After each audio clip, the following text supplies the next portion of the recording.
5वीं अनुसूचित क्षेत्र है, सक्षम है, ग्राम पंचायत ग्राम सभा सक्षम है, किसको प्रवेश करने दिया जाएगा नहीं दिया जाएगा। 5वीं अनुसूचित क्षेत्र है, 5वीं अनुसूचित क्षेत्र है, हम क्यों सूचना दें जब ग्राम सभा यहाँ पे सब खुद मजबूत है, पावर है ग्राम सभा को, तो क्यों हम किसी का परमिशन लेंगे। ये पास है सर, क्या दिक्कत है आप बताइए जिस कारण से यहाँ पे आप धरना बैठे। यहाँ पे हम इसलिए आज धरने पे बैठे हैं, जो हमारे लोहंडीगुड़ा क्षेत्र के एसडीएम साहब है, उनके लिए खाने पीने की व्यवस्था नहीं किया गया।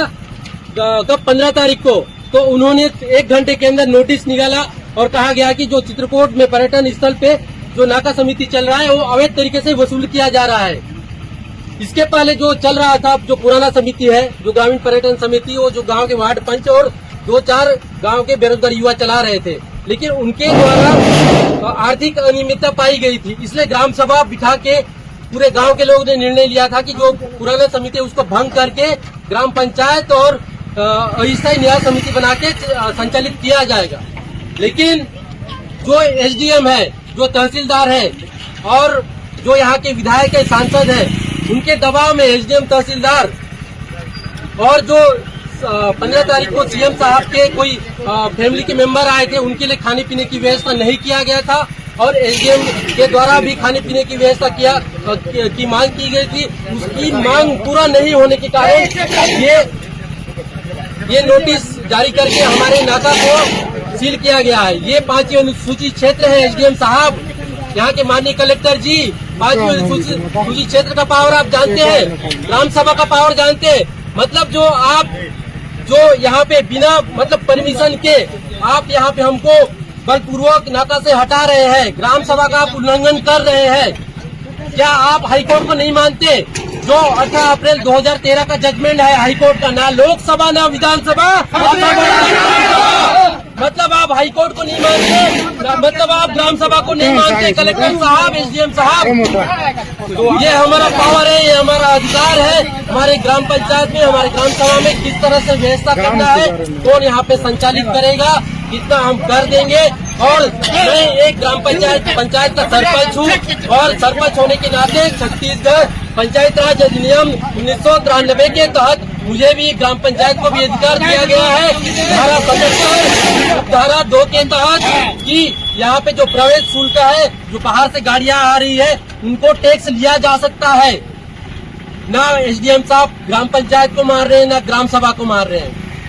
तो सर ये बताइए कि किस वजह से प्रतिबंधित कर दिया गया है नाका को? आपके द्वारा क्या संकेत दिया गया, क्या बताया गया है ऊपर से प्रशासन द्वारा? प्रशासन द्वारा ये कहा जा रहा है कि अवैध वसूली कर रहे हो। क्या कहा अवैध वसूली भाई? जब ग्राम पंचायत सक्षम है, खुद अनुमति देके यहाँ पे संचालित करने के लिए, तो अवैध वसूली कैसे ही हुआ?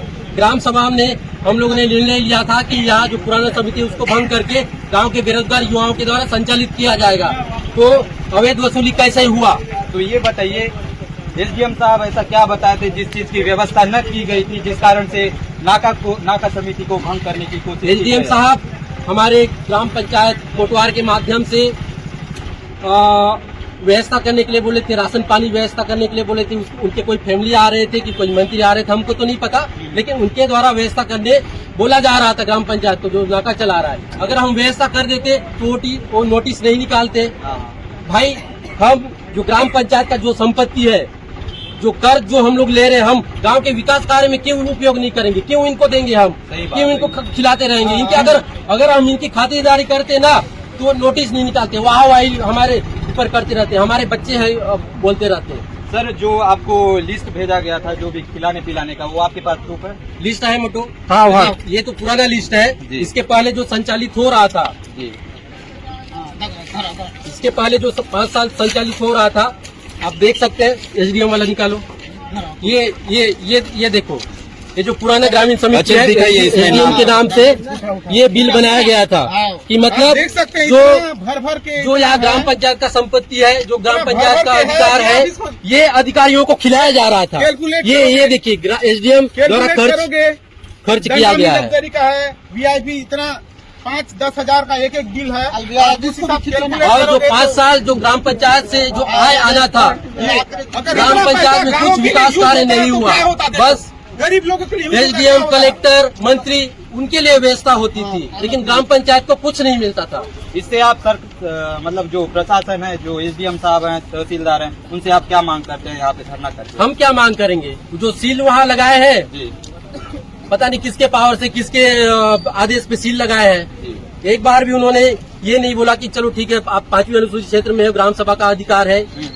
वो बिल्कुल नहीं मान रहे हैं, ग्राम सभा को उल्लंघन कर रहे हैं सीधा सीधा। 5वीं अनुसूचित क्षेत्र में आदिवासियों का यहाँ पे क्षेत्र है, अधिकार है, उनको विशेष संवैधानिक अधिकार दिया गया है। और भाई रूढ़ी प्रथा के अनुसार, संविधान के अनुसार 13(3) के तहत रूढ़ी प्रथा को एक विशेष अधिकार दिया गया है कि जैसे कि सांसद या फिर संसद या विधायक विधानमंडल जो नियम बनाता है, कानून बनाता है, उसी तरह से रूढ़ी प्रथा को भी एक संवैधानिक अधिकार दिया गया है। तो इसका मतलब ये कह सकते हैं कि जितने भी यहाँ पे तहसीलदार, एसडीएम है, जो भी यहाँ पे कार्रवाई की गई है वो असंवैधानिक कह सकते हैं। असंवैधानिक है, सीधा सीधा ग्राम सभा का उल्लंघन कर रहे हैं। उनके ऊपर कार्रवाई होनी चाहिए। हम उनके ऊपर कार्रवाई की मांग करते हैं सरकार से। चलिए ठीक है।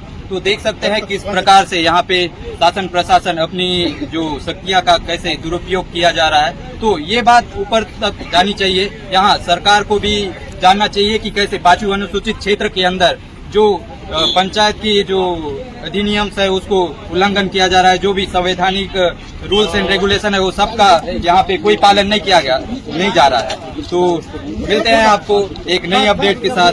धन्यवाद। मैं किसी मेरा बात सुनिए ना, हम चुपचाप बोले थे। अब आप सुनना पड़ेगा। आप किस नियम के तहत ये बताइए हमको कि व्यवस्था करने बोल रहे थे ना कल समिति मैं में? किसी को किसी प्रकार की व्यवस्था के लिए नहीं बोला। सर झूठ मत बोलिए, आप झूठ मत बोलिए। हम एक ही सवाल कर रहे हैं सर आपसे, किस नियम के तहत आप व्यवस्था करने बोल रहे थे? ये बताइए सर, नियम बताइए हमको। आप इतना सारा बता दिए ना, लंबा चौड़ा, एक नियम बता दीजिए सर। किस नियम के तहत आप व्यवस्था करने बोल रहे थे, वसूली कर रहे थे आप? ये बताइए।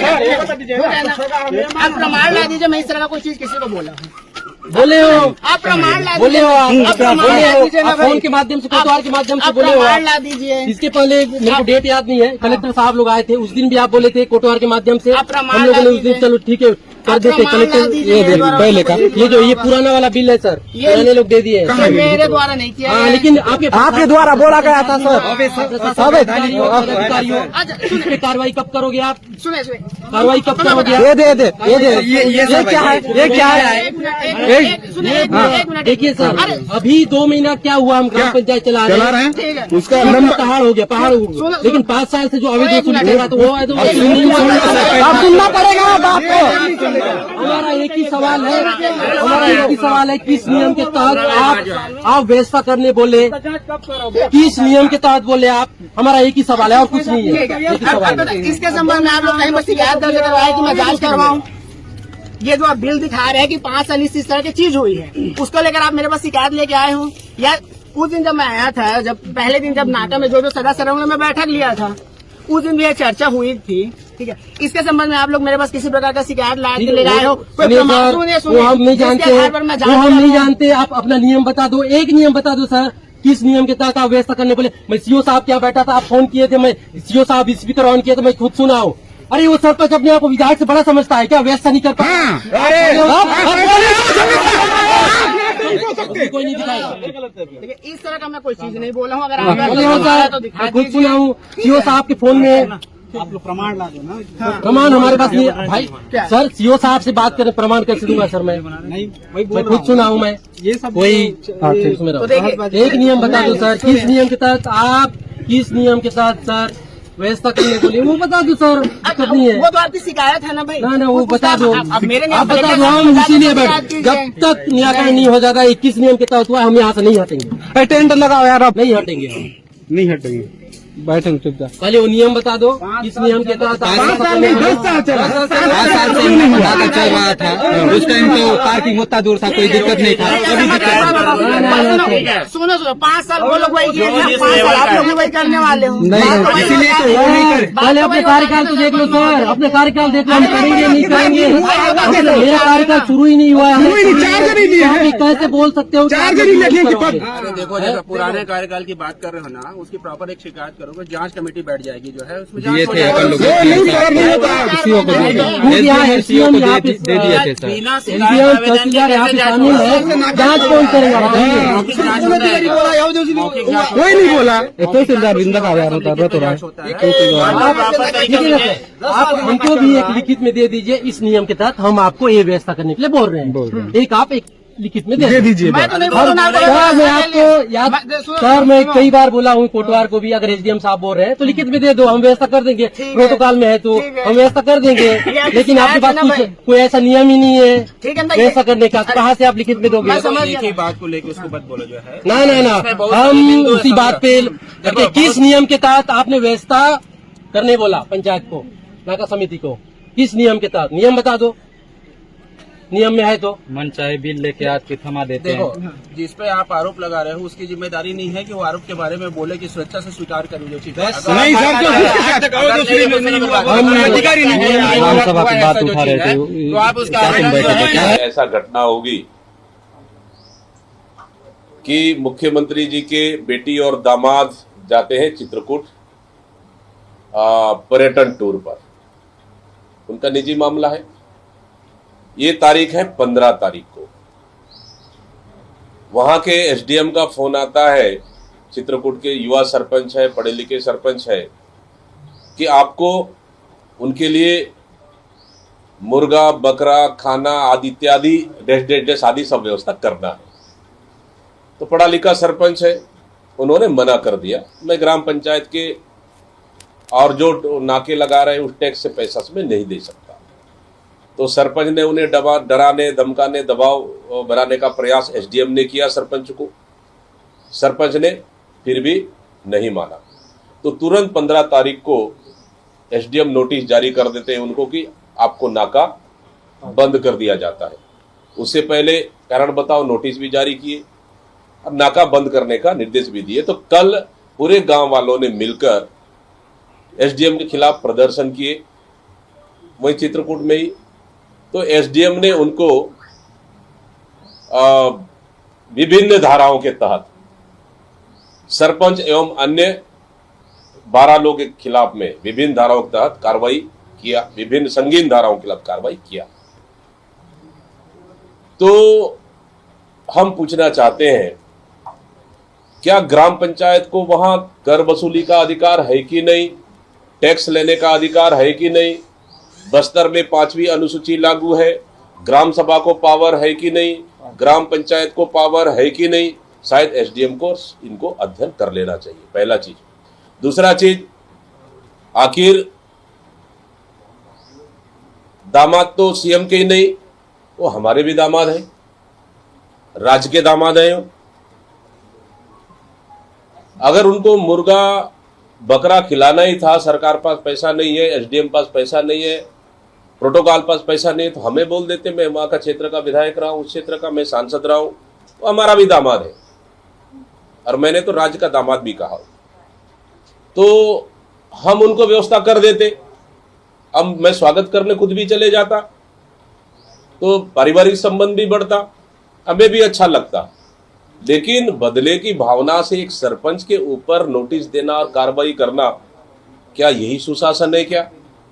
क्या छत्तीसगढ़ में एक आदिवासी मुख्यमंत्री, खैर अपने आप को आदिवासी तो मानते नहीं है, जनजाति मानते हैं, एक जनजाति मुख्यमंत्री एक आदिवासी सरपंच के ऊपर कार्रवाई करते हैं, करवाते इसलिए कि उनकी दामाद के लिए आवभगत नहीं हो पाया। तो सेवादार इतने सेवा कर रहे हैं, मैंने आज तक तो छत्तीसगढ़ के राजनीतिक मैंने नहीं देखा। आदरणीय साथियों, ये बड़ा गंभीर विषय है। बस्तर में एक एक पैसा हम चाहते हैं जनता के उपयोग के लिए हो, बस्तर का पैसा वहां के लोगों के लिए, वहां के आदिवासियों के लिए, वहां रहवासियों के लिए उपयोग हो, वहां के खनिज संपदा उनके लिए उपयोग हो। लेकिन ये अजीब सा मामला है, मुझे बोलने में भी अच्छा तो नहीं लग रहा है, लेकिन सवाल है कि एक आदिवासी सरपंच के ऊपर एफआईआर होता है, वो भी मुख्यमंत्री के दामाद और बेटी के लिए। वो हमारे भी दामाद है और राज्य के भी दामाद है, लेकिन इस तरह से अगर एक सरपंच के ऊपर दबाव डालकर मुर्गा खाना बकरा के लिए अगर पंचायत से पैसा मांगा जाएगा तो फिर प्रदेश का क्या हालत होगा? क्या यही विष्णु का सुशासन है? क्या यही सुशासन तैयार है? क्या मैं सरकार से पूछना चाहता हूं इस मामले को